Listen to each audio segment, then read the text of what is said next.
ओम नमः शिवाय। श्रावण सोमवार विशेष शिवस्तुती।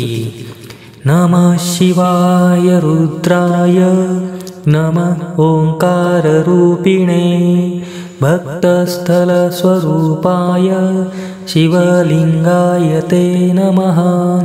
गजचर्माम्बरभृते व्याघ्रचर्मधराय ते महेशस्थलरूपाय शिवलिंगाय ते नमः।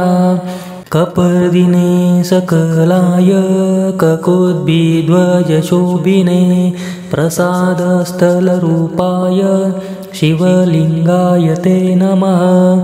नमः परमात्मने तुभ्यं प्राणलिंगस्थलात्मने शुद्धस्फटिकवर्णाय शिवलिंगाय ते नमः। नीलकण्ठाय नित्याय निर्मलाय परात्मने शरणस्थलरूपाय शिवलिंगाय ते नमः।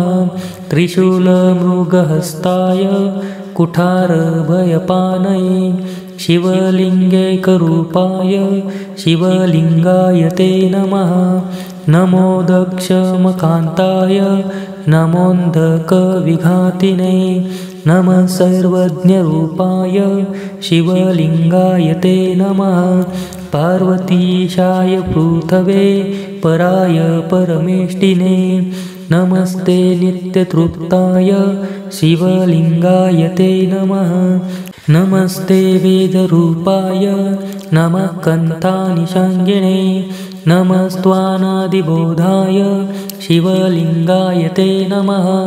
नाटिताखिलभूताय नगजार्धशरीरिणे नमः स्वतन्त्रतन्त्राय शिवलिंगाय ते नमः। नमः शशाङ्कचूडाय शशाङ्कायुतरोचिषे अलुप्तशक्तये नित्यं शिवलिंगाय ते नमः। नमः कैलासवासाय नमस्ते पुरघातिने नमो त्वनन्तशक्ताय शिवलिंगाय ते नमः।